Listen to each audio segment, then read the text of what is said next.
अगला अध्याय अंतर्याग अथवा मानसिक पूजा विधि का वर्णन। तदनंतर श्री कृष्ण के पूछने पर नित्य नैमित्तिक कर्म तथा न्यास का वर्णन करने के पश्चात उपमन्यु बोले, अब मैं पूजा के विधान का संक्षेप में वर्णन करता हूँ। इसे शिव शास्त्र में शिव ने शिवा के प्रति कहा है, मनुष्य अग्निहोत्र पर्यंत अंतर्याग का अनुष्ठान करके पीछे बाह्य याग करें। बाह्य पूजन उसकी विधि इस प्रकार है। अंतर्याग में पहले पूजा द्रव्यों को मन से कल्पित और शुद्ध करके गणेश जी का विधि पूर्वक चिंतन एवं पूजन करें। तत्पश्चात दक्षिण और उत्तर भाग में क्रमशः नंदीश्वर और सुयशा की आराधना करके विद्वान पुरुष मन से उत्तम आसन की कल्पना करें। सिंहासन, योगासन अथवा तीनों तत्वों से युक्त निर्मल पद्यासन की भावना करें। उसके ऊपर सर्व मनोहर साम्य शिव का ध्यान करें। वे शिव समस्त शुभ लक्षणों से युक्त और संपूर्ण अवयवों से शोभायमान हैं। वे सबसे बढ़कर हैं और समस्त आभूषण उनकी शोभा बढ़ाते हैं। उनके हाथ पैर लाल हैं। उनका मुस्कुराता हुआ मुख कुंद और चंद्रमा के समान शोभा पाता है। उनकी अंग कांति शुद्ध स्फटिक के समान निर्मल है। 3 नेत्र प्रफुल्ल कमल की भांति सुंदर हैं।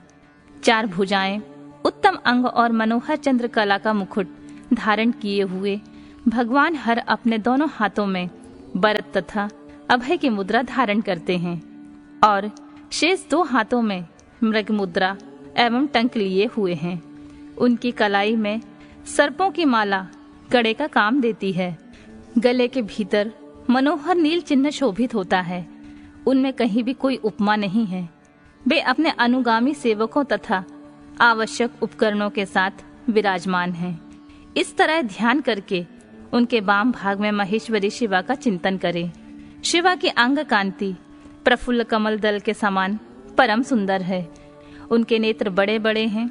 मुख पूर्ण चंद्रमा के समान सुशोभित है। मस्तक पर काले काले घुंघराले केश शोभा पाते हैं। वे नील उत्पल दल के समान कांतिमयी हैं। मस्तक पर अर्धचंद्राकार का मुकुट धारण करती हैं। उनके पीन पयोधर अत्यंत गोल घनीभूत ऊंचे हैं। शरीर का मध्य भाग कृश है। नितंब भाग स्थूल है। वे महीन पीले वस्त्र धारण किए हुए हैं।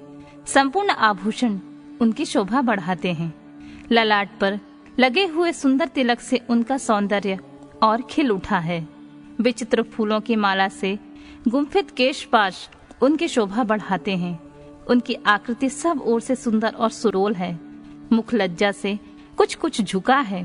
वे दाहिने हाथ में शोभाशाली सुवर्णमय कमल धारण किए हुए हैं और दूसरे हाथ में दंड की भांति सिंहासन पर रखकर उसका सहारा ले उस महान आसन पर बैठी हुई हैं। शिवा देवी समस्त पाशों का छेदन करने वाली साक्षात सच्चिदानंद स्वरूपणी है। इस प्रकार महादेव और महादेवी का ध्यान करके शुभ एवं श्रेष्ठ आसन पर संपूर्ण उपचारों से युक्त भावमय पुष्पों द्वारा उनका पूजन करें अथवा उपयुक्त वर्णन के अनुसार प्रभु शिव की एक मूर्ति बना लें। उसका नाम शिव या सदाशिव हो। दूसरी मूर्ति शिवा की होनी चाहिए। उसका नाम महेश्वरी अथवा श्री कर्ण हो। फिर अपने ही शरीर की भांति मूर्ति में मंत्र न्यास आदि करके उस मूर्ति में सत असत से परे मूर्तिमान परम शिव का ध्यान करें। इसके बाद बाहरी पूजन के ही क्रम से मन से पूजा संपादित करें। तत्पश्चात समिधा और घी आदि से नाभि में होम की भावना करें।